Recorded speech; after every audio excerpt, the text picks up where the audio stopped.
అనురాగ్ కశ్యప్ గురించి ప్రత్యేకించి పరిచయం అక్కర్లేదు. బాలీవుడ్లో పలు విజయవంత చిత్రాలకు దర్శకత్వం వహించిన ఆయన రచయితగా, దర్శకుడిగానే కాకుండా నటుడిగానూ మెప్పించారు.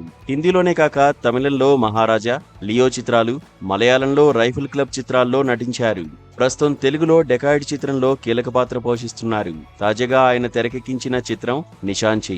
క్రైమ్ డ్రామాగా రూపొందిన ఈ సినిమా శుక్రవారం ప్రేక్షకుల ముందుకు రానుంది. బాలీవుడ్కు దూరం కావడం గురించి ఆయన మాట్లాడారు. ఇద్దరు కవల సోదరుల ఇతివృత్తంతో ఈ చిత్రం రూపొందింది. ఒకడు బాగా చదువుకుని జీవితంలో స్థిరపడతాడు, మరొకడు క్రైమ్లు చేస్తుంటాడు. ఈ రెండు పాత్రలను నూతన నటుడు ఐశ్వరీ ఠాక్రే పోషించాడు. నిజానికి ఇందులో డ్యూయల్ చేస్తున్నారనే విషయం ఠాక్రేకు తెలీదని చెప్పుకొచ్చాడు అనురాగ్ కశ్యప్. కొంత షూటింగ్ అయ్యాక ఆయనకు అసలు విషయం చెప్పి సర్ప్రైజ్ చేశానన్నాడు. ఓ పాత్ర చిత్రీకరణ పూర్తయిన తర్వాత బరువు తగ్గి మరో పాత్ర పోషించారాయన. చూడ్డానికి మాధురీ దీక్షితులా ఉండే వేదిక పింటో ఇందులో హీరోయిన్ గా నటించిందని చెప్పుకొచ్చాడు.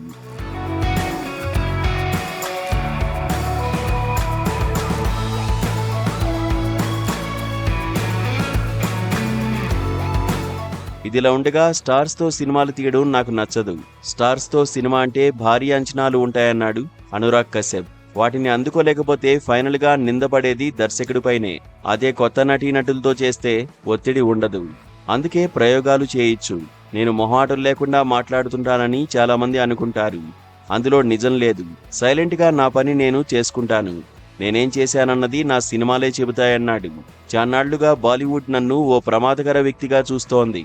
బాలీవుడ్ వేదికగా నేను ఏం మాట్లాడినా దాని అర్థమే మారిపోతోంది. అలా మార్చేస్తున్నారు. దాంతో నాకు అవకాశాలు తగ్గాయి. నేను ఒంటరినన్న ఫీలింగ్ కలిగింది. ప్రస్తుతం బెంగళూరులో ప్రశాంతంగా ఉంటున్నా.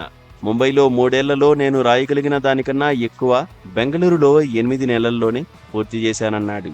ఏదేమైనా అనురాగ్ కశ్యప్ మరోసారి ఇండియన్ ఫిల్మ్ ఇండస్ట్రీలో చర్చనీయాంశంగా మారాడు.